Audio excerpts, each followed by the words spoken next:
afternoon. Pilar Arias here with Kristy Siefkin. Kristy, thanks for being with us.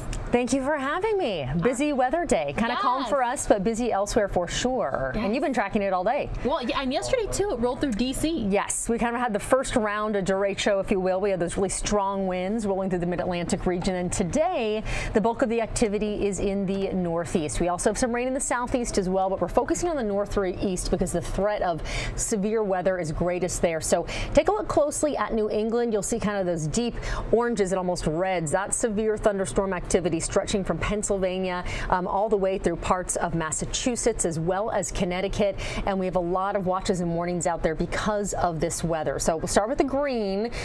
This is your weather quiz, Pilar. Do you remember what green stands for? Or you can look at the screen. What it stands for? Yeah. Like so like the different kind of green? Yeah. So the green right there, a flash flood watch. When you see green, so we get these flash flood watches when we've seen round after round of heavy rain. And that's what we're seeing right now through southern Pennsylvania, spilling into parts of Virginia as well. We move a little farther to the east, all of the pink on your screen extending through parts of D.C. into parts of Baltimore, Philadelphia. This is where we are keeping an eye out for severe thunderstorm activity, and that threat extends all the way into parts of Rhode Island, Connecticut, as well as Massachusetts. And we looked at a very dark picture of New York, a pretty ominous picture earlier. But one thing I wanted to bring up with this event is hail. So all of those little dots that you see on your screen that are blue with little blue dots inside of them are hail reports. Wow. And there have been hail reports and photos already of baseball-sized hail. Not ping pong, not golf ball, baseball-sized hail. And then as we zoom in a little closer, I've removed those from the screen. We have one little lightning bolt, but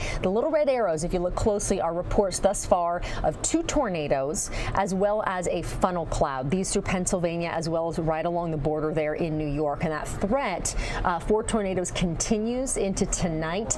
We're talking several inches of rain still possible. That can cause that localized flooding and straight line winds that are obviously very damaging, gusts up to 80 miles an hour. Wow. So this is kind of the spring weather that we do expect to see, though. This is not a shock. This is kind of the combination of that really warm Gulf moisture that's being drawn up all the way into New England. So there's enough instability for these thunderstorms, and then we start to get a little bit of rotation as well. Here's another live look in New York City.